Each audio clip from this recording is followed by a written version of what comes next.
생생 주식입니다. 제가 목 감기에 걸려서 목이 좀 불편해서 화요일과 수요일은 방송을 하지를 못했어요. 오늘 삼성전자 분기 영업이익이 나왔는데, 분기 실적이 나왔는데, 분기 영업이익이 20조 원 나왔죠. 20조 원. 그동안 삼성전자의 최고 분기 영업이익은 2018년 3분기에 기록했던 17조 5,700억 원이었거든요. 자, 이를 뛰어넘으면서 분기 사상 최고 영업이익을 경신하는 그런 모습이 나타났죠. 시장의 컨센이 말씀드렸던 대로 18조 7천억 원이었거든요.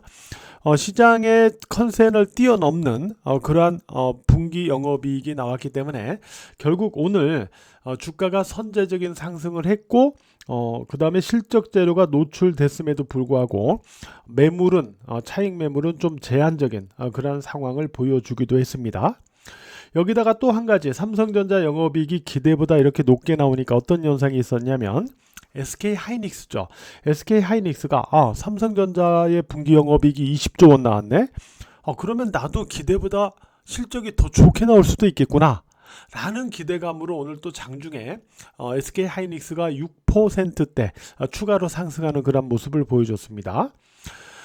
SK하이닉스는 오늘까지 무려 11거래일 연속 상승을 하는 그런 모습을 보여주고 있죠. 일단 SK하이닉스나 삼성전자 두 종목 모두 위쪽으로 이제 선제적으로 올랐던 부분이 있으니까 아무래도 위로 올라가면서는 매물과의 충돌이 있을 거예요. 그러나 삼성전자나 SK하이닉스 모두 5일 그러니까 아직 SK하이닉스는 실적이 나온 게 아니니까 삼성전자나 SK하이닉스 모두 5일 이평선을 각각 하향하지 않는 한은, 하향에서 저항으로 바꾸지 않는 한은 아직까지는 상승의 패턴 기조는 유효하다, 뭐 이렇게 볼 수 있을 것 같습니다. 다만 5일 이평선을 하향해서 저항으로 바꾼다 이럴 때는 이제 어느 정도 이번에 전개됐던 상승 파동은 한마디는 일단 마무리가 되는 그런 모습이 나타날 수도 있는 거죠. 물론 현재의 어떤 그 업황 그리고 실적 이런 어떤 추이 이런 부분을 놓고 볼 때 5일 이평선을 각각 삼성전자나 SK하이닉스가 하향하지 않는 한은 현재 상승 기조가 유지되는 거고, 만약에 5일 이평선 하향에서 조정이 나오더라도 곧바로 꺾이지는 끝나지는 않을 가능성도 있어요. 그러니까 소위 말해서 이렇게 조정 나오면 한 번 더 시도하는 거죠. 이렇게 이런 모습이 또 남아 있을 수도 있는 거예요. 그래서 삼성전자나 SK하이닉스는 이런 어떤 과정들을 염두해서 봐야 되지 않을까 이렇게 생각이 됩니다. 이제 문제는 이제 이거예요. 뭐냐면, 과거에도 그랬지만은 이와 같이 시총 1, 2위 대형주로 수급이 쏠리면 다른 다수의 종목들의 주가가 못 오른다는 점이죠. 이게 이제 문제거든요.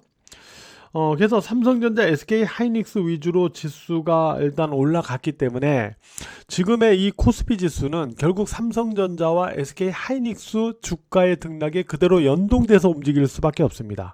그러니까 말 그대로 코스피 지수도 5일 이평선을 하향하지 않으면은 현재의 이 상승 파동의 패턴 기조는 유지가 되거든요.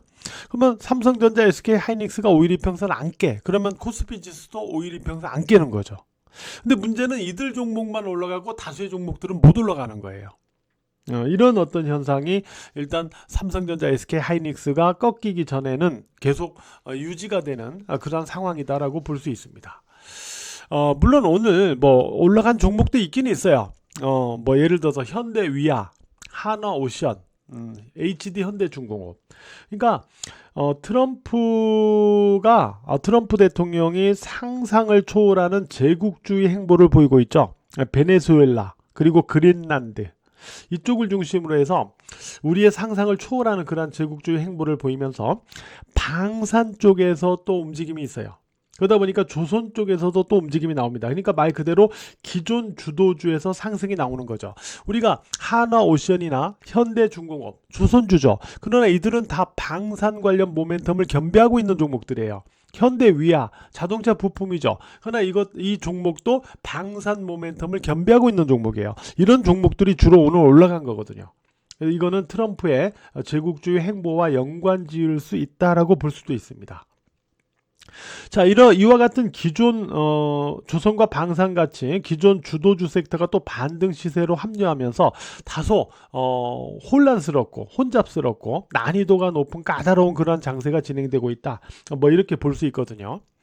그러면은 우리가 일단 생각을 해볼 때 이런 상황에서 좀 벗어나는, 그러니까 대형주 몇 개만 올라가는 이러한 장이 아니고 개인 투자자들이 선호하는 종목들도 좀 올라가고 다수의 종목들이 올라가면서 좀 매매의 체감도가 좀 높아지려면 어떻게 해야 되느냐. 결국에는 두 가지예요. 하나는 첫 번째, 코스닥이 살아나야 됩니다. 코스닥이 살아나야 돼요. 지금 코스닥은 코스피가 올라가면서 오히려 못 올라가고 주춤하고 눌리고 이런 모습을 보여줬죠. 그죠? 그래서 이 코스닥이 살아나야 됩니다. 그 다음에 두 번째는 뭐냐면 주도 시세가 반도체. 근데 반도체도 최근에는 중소형 반도체는 주춤하고 대형주 삼성전자, SK 하이닉스만 올라가는 게 문제인데, 반도체에서 예를 들어서 피지컬 AI, 그리고 로보티즈, 그 다음에 바이오, 그 다음에 자율주행, 뭐 이런 쪽으로 주도 시세의 주도 시세가 이런 섹터 쪽으로 좀 확산이 돼야 돼요. 너무 이 삼성전자 하이닉스만 올라가는 게 문제라는 거죠.